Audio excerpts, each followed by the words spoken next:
Greetings, ladies and gentlemen, and welcome to this latest edition of Tales from Outer Space, where I take stories from across the internet and read them for your entertainment. This particular story is called Why Humanity Should Not Be Enslaved. Written by Troll. Galactic Senate, Case 1782974, D627. Inquiry for Enslavement of Low-Tech Alien Race.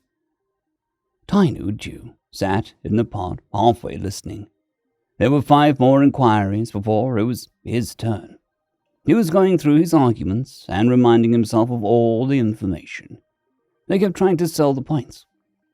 This new species would greatly benefit the Ganzo economy, and they had not been able to leave their solar system yet. The Granzu representative was quite eager in his presentation, maybe too enthusiastic. Tainu was about to ignore the whole thing when they described the species. The race they wanted to enslave was a highly trainable bipedal race with a physical rating of 6 and an intelligence rating of 7. Pretty high, but not too high. Omnivores that were starting to leave their homeworld to explore their solar system. However, not united under one banner. The planet was graded P2S5H3D2, Paradise 20, Standard 50, Hellworld 30, and Deathworld 20, and currently holds a population of about 9 billion. The high level of death and hell percent made them quite hardened species, and they could survive in several different environments with little to no cyber tech. They had taken a few to test, being dropped on other death and hell worlds, and had survival rates of about 70% if given essential survival equipment, which put them amongst the most adaptable non-insectoid species. They were projecting to be able to ship 2 billion off the world as slaves within 1 standard year. The planet's animal life can also be used for food production, as the locals already have farming. Several of their meat production methods have been approved for 45 species, including the sale of the meat from the actual species. Tinu looked at the Granzu representative and then at his guest. That sounds very familiar. Professor Jasu Grafu sighed as he looked at the pod. Unfortunately, it is. I just double-checked their info folder. It's Earth they're talking about, and from what they are promising, stopping them will be nearly impossible. They have too many in their pocket. However, they seem to have nothing in their culture or history beyond space technology and biology. They have very little on the weapons as well. Tinu stood up angrily and shouted, "No! That is bullshit!" Nobody would generally notice such an outburst in the Grand Hall of the Galactic Senate. This place was too big. Except that at that very moment, the Granzu had opened the floor to questions, and the pod next to them. The Serenki Slavers Guild had requested to speak. The red one-eyed alien with long red hair and dressed in golden robe looked at him, surprised. "Do you know something that we should set as wrong, little one?" Jasu looked at Tinu and gave him a slight smirk. "Don't mess this up." Tinu looked between them, then nodded and activated his speaker. "Yes, invading this planet will cause a revolt amongst your constituents and customers. Interfering with that planet and its inhabitants might be one of the stupidest things the Senate can do. The impact will be extremely negative, and the blame will be laid on your feet." The president, a small green man with large pointed ears, leaned over his small desk and called the pod up to the center of the vast room next to the Granzu representative. He looked at the gray-skinned Granzu, then back to the president. "Yes, Your Honor, it will lead to a voter revolt. These bipeds, or humans as they are called themselves, call their planet Earth and have contributed to the galaxy's peace and unification for over 100 cycles through many different means." "That's ridiculous," the Granzu representative scoffed. "They don't have the capability to send even single transmission into deep space. Nobody has received any transmissions from them." "They know, as we almost missed them when looking for them." "That might be true, but I have been studying them for at least 500 years through the Galactic Early Civilization Fund that Professor Gruffer founded. I came here today to formally ask to put that planet on the solar system under my company's protective quarantine, as we noticed a motion to remove protection from GEC sentient beings." The president nodded to Professor Gruffer. "Is this true, Professor?" The professor stood up and spread his large white wings. His almost golden hair gleamed like a halo around his head. Yes, Your Honor. Earth and humankind are why we are here. My dear friend Tainu Du owns Gaia Limited, the galaxy's biggest entertainment and think tank. I think you all should listen to him. The Grandson looked at Tinu respectfully as he realized who he was, as hushed murmurs could be heard like waves amongst the crowd. The President then indicated that Tinu should continue.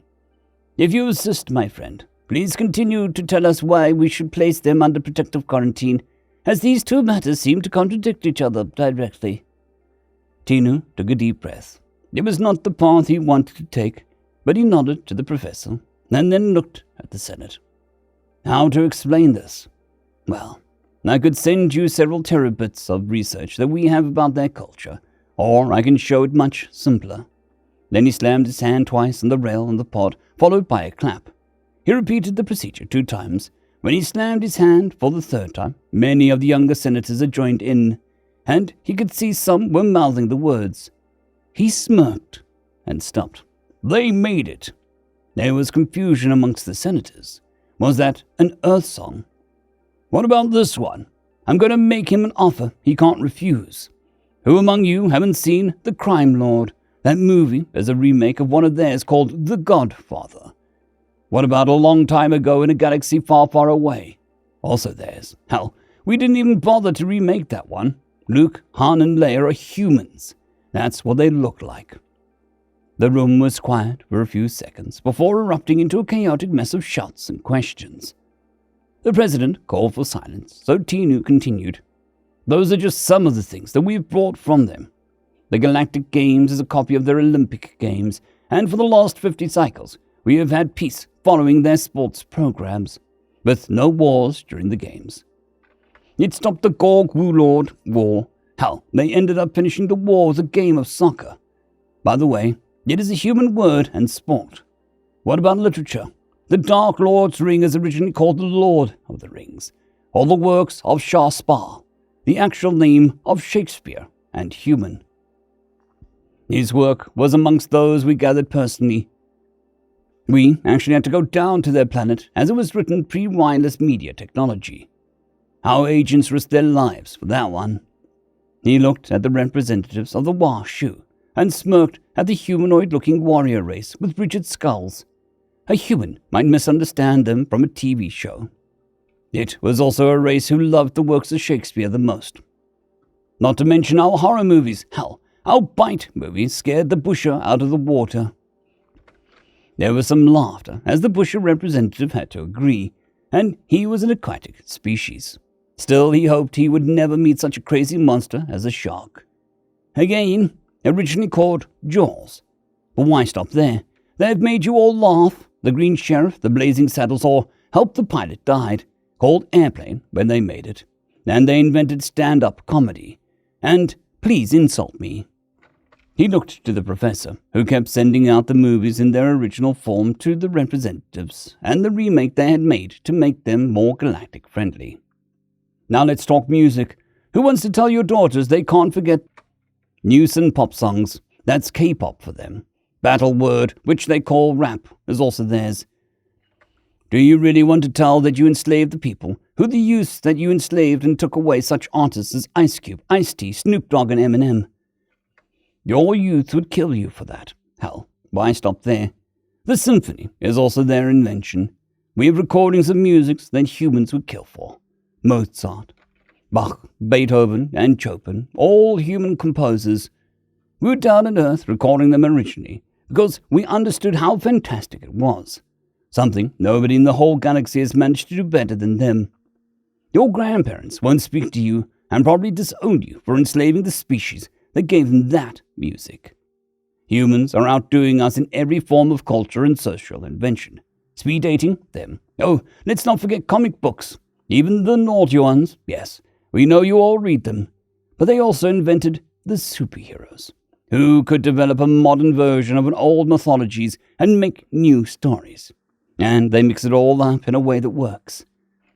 Who among you wants to go home and tell your constituents and family that there won't be more high-quality entertainment from the Gaia Company, because we will lose all of this if you invade them. The Grand Zoo representative spoke up. Well, that won't stop just because we take over. We can even control their art better. After all, you had a few misses there the last few years. Not everything you have produced has been great. Oh, that's the problem. Some new employees thought like that, so we gave them a budget and some trained agents.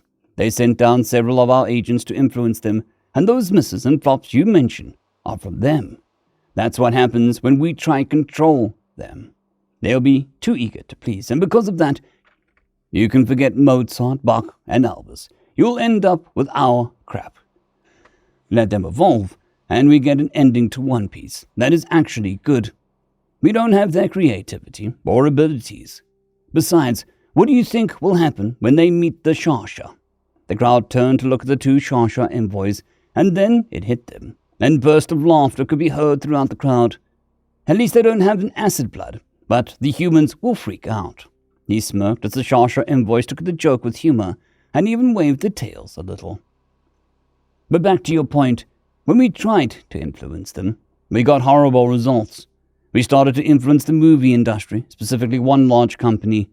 Our new employees wanted to make a new Star Wars movie. Damn, do we regret that one? We actually need help to remove the agent that we placed there. She refuses to return, blinded by her power amongst them. He took a deep breath. Simply put, if we leave them alone, then we can milk their media and entertainment for a few more years. And when they advance enough, we can integrate them into the galactic community. So it's a choice between a few eager-to-please slaves and being cursed by your customers and constituents for causing a dramatic drop in entertainment media, or leaving them be and keeping them happy, still voting and buying your stuff. Oh, and we are currently working on their giant monster movies. I have a feeling that'll be a smash hit. He sat down and closed his fists slowly, hoping they would agree with him. The Grand Zoo representative stood silently and looked at him before speaking up. We are receiving our request and support the request to put them under the protective quarantine, but we humbly request to be allowed to keep the specimens that we have already secured. I would not be able to look my daughter in her eye if I enslaved the race that gave her sin pop. End of story. I would like to thank our T5 members and patrons, Casper Arnholtz, John Creighton, Vidmori, 050, Dragzoon WRE, and Elijah Silvercross. Thank you very much.